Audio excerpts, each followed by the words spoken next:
Su.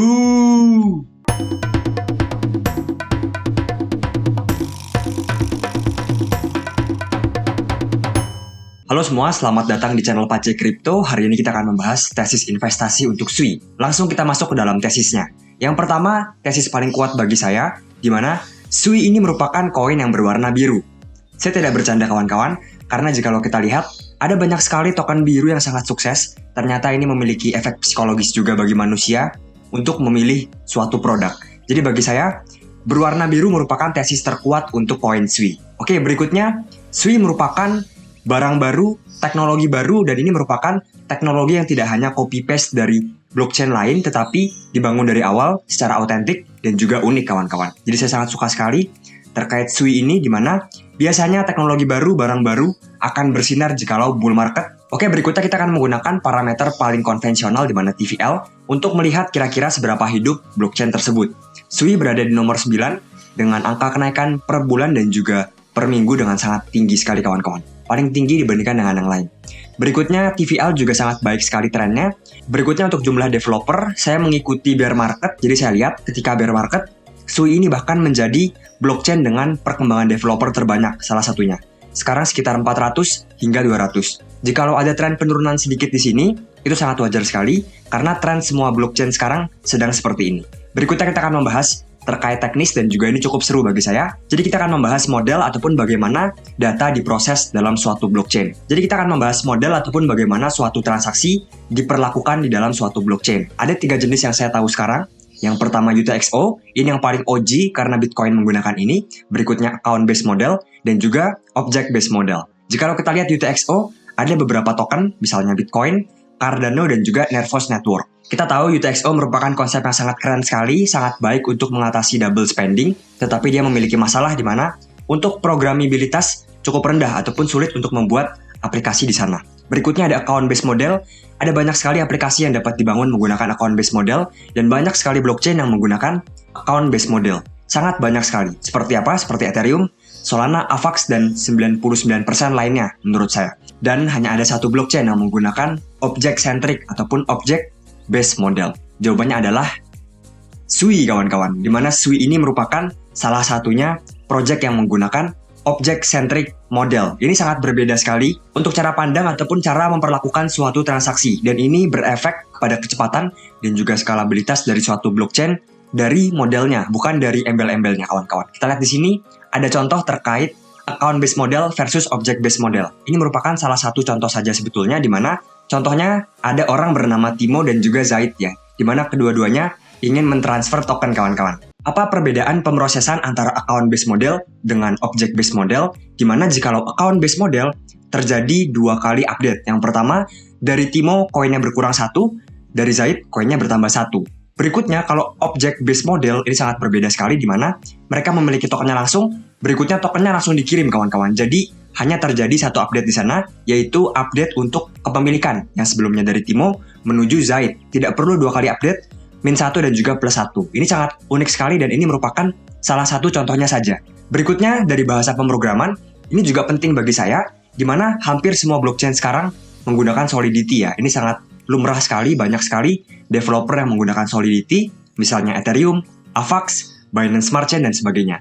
Ada juga Rust kawan-kawan, di mana ini juga mulai viral sekarang, digunakan oleh Solana dan juga NIR. Nah, ada satu bahasa baru yang ini digunakan untuk bahasa pemrograman blockchain milik Facebook sebelumnya, namanya adalah Move kawan-kawan. Dan Move ini mirip dengan Rust tetapi memiliki improvisasi di berbagai bidang. Dan hanya ada 2 blockchain yang menggunakan bahasa pemrograman Move sekarang, yaitu Aptos dan juga Sui kawan-kawan. Sekali lagi, blockchain ini sangat unik sekali. Nah, mungkin kalian bertanya-tanya, apa efek bahasa pemrograman terkait suatu aplikasi yang dibangun di atas blockchain?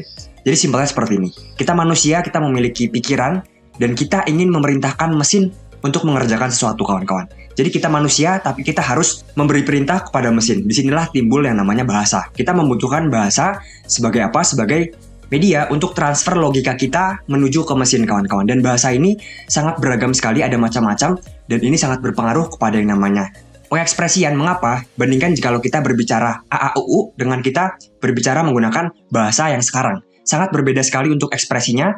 Ada banyak ekspresi yang tidak dapat dijelaskan dengan bahasa AAUU ala manusia purba. Berikutnya untuk fleksibilitas, ini juga sama seperti tadi analoginya.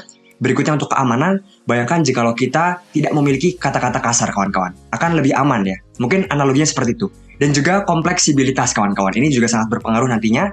Jadi nantinya kawan-kawan ini sangat berpengaruh sekali terhadap performa blockchain, performa apps, dan juga kompleksibilitas, kreativitas dari blockchain tersebut. Berikutnya kawan-kawan kita akan membahas parallel execution. Ada banyak sekali blockchain yang sekarang menggunakan parallel execution. Seperti apa? Seperti Phantom, ada Sei, dan juga Monet. Tapi bagi saya kawan-kawan, blockchain yang sesungguhnya menggunakan parallel execution adalah Sui kawan-kawan. Dan ini sangat keren sekali, di mana transaksi terjadi tanpa melihat kanan kiri. Jadi setiap transaksi akan dieksekusi sendiri-sendiri tanpa menunggu antrian, tanpa melihat satu dengan yang lainnya kawan-kawan. Dan ada dua tipe di sini, yang pertama owned object, yang kedua shared object.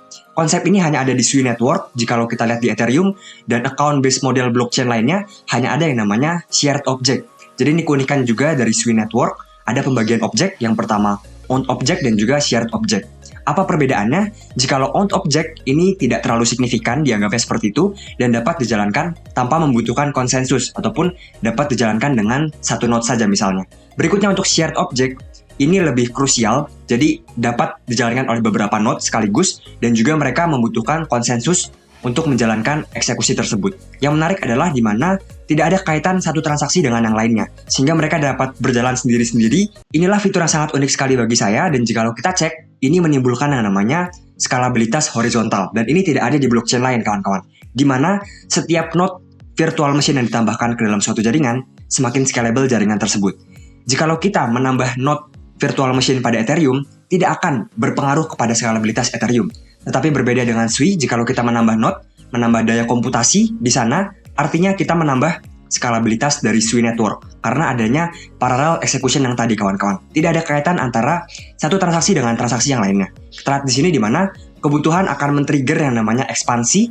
Ini cukup mirip dengan yang namanya cloud service. Jikalau komputasi rendah, dia akan menggunakan sedikit server, tetapi jikalau komputasi tinggi, dia akan menggunakan banyak server untuk menjalankan komputasi tersebut kawan-kawan. Inilah konsep yang sangat unik sekali, dan skalabilitas terjadi secara horizontal, artinya jikalau nanti akan ada banyak sekali orang di seluruh dunia yang menggunakan Sui, tinggal menambahkan jumlah node virtual machine operatornya kawan-kawan. Berikutnya untuk tokenomics juga cukup menarik sekali. Ada satu algoritma yang cukup unik bagi saya, di mana jikalau kita ingin menyimpan data menggunakan blockchain-nya Sui, kita perlu membayar fee yang pertama. Yang kedua adalah kita harus bonding Sui juga, dan kita akan melock Sui untuk menyimpan data.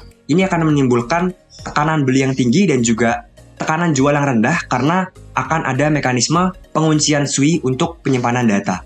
Jikalau kita lihat tokenomics secara unlock kawan-kawan, kita lihat di sini, sekarang unlock tidak terjadi secara agresif, tetapi berhati-hatilah pada bulan Juli 2024 nanti akan ada banyak sekali koin yang akan di-unlock ataupun dilepas ke pasar, dan sebagian besar ini untuk tim dan juga investor. Dan ini cliff-nya sangat tajam sekali, berhati-hatilah menurut saya. Sekian dari saya, bagi saya blockchain ini akan terbang dan sangat keren sekali. Semoga bermanfaat.